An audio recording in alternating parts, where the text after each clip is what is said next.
क्या अंडा वेजिटेरियन होता है या नॉन वेजिटेरियन? कुछ लोग कहेंगे इसका जवाब बड़ा ऑब्वियस है, अंडे में जिंदगी होती है, अंडे से बच्चा निकलता है, तो ऑब्वियसली अंडा एक नॉन वेजिटेरियन चीज है। लेकिन बात कुछ ऐसी है दोस्तों कि अंडे दो तरीके के होते हैं। हैप्लॉइड एग्स वो अंडे जो अनफर्टिलाइज्ड है, जहां सिर्फ फीमेल सेक्स सेल्स मौजूद होते हैं। इन अंडों से कभी बच्चा नहीं निकल सकता। दूसरे डायप्लॉइड एग्स जो मेटिंग करने के बाद निकलते हैं, यहाँ male cells female sex cells को फर्टिलाइज करते हैं और इनसे बच्चा निकलता है। और इसी फर्टिलाइजेशन के प्रोसेस को अक्सर हम रिप्रोडक्शन से भी एसोसिएट करते हैं। लेकिन क्या आप जानते हैं ऐसे कई प्लांट और एनिमल स्पीशीज हैं जो बिना फर्टिलाइजेशन के भी एक बच्चा पैदा कर सकते हैं। इसे पार्थेनोजेनेसिस कहा जाता है और इन केसेस में एक अनफर्टिलाइज्ड अंडा भी एक नई जिंदगी को जन्म दे सकता है, एक नया बच्चा बन सकता है। यह हमें देखने को मिलता है प्लांट स्पीशीज जैसे कि पाइनएप्पल और बनाना के जो प्लांट्स होते हैं। और जानवरों में लिजर्ड्स, जीब्रा शार्क्स और रैटल स्नेक्स में हमें ये पार्थेनोजेनेसिस देखने को मिल सकती है।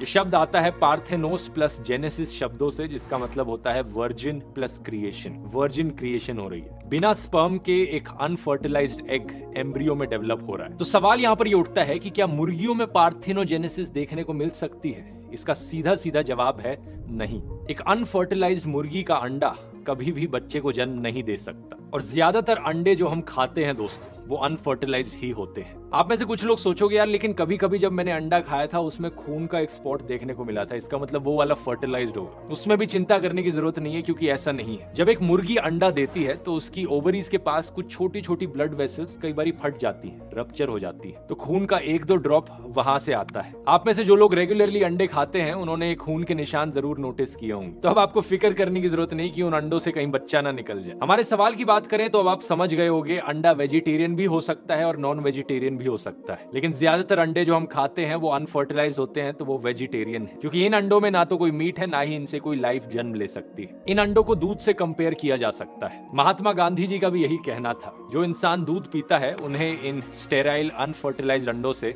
कोई प्रॉब्लम नहीं होनी चाहिए। और सेम पॉइंट सुप्रीम कोर्ट ने साल 2004 में भी रिपीट किया था। सुप्रीम कोर्ट ने भी कहा अंडा वेजिटेरियन होता है। ओवरऑल अंडा काफी न्यूट्रिशियस फूड है एक्चुअली। इसमें प्रोटीन की काफी ज्यादा मात्रा है, vitamin B12, B2, B5, vitamin A, vitamin D, selenium, calcium, iron, potassium, zinc, manganese, vitamin E, antioxidants, ढेर सारे न्यूट्रिशंस भरे हुए हैं। यही कारण है कि एक समय पर इंडियन सरकार भी एड्स चलाया करती थी लोगों को इनकरेज करने के लिए कि रोज खाओ अंडा।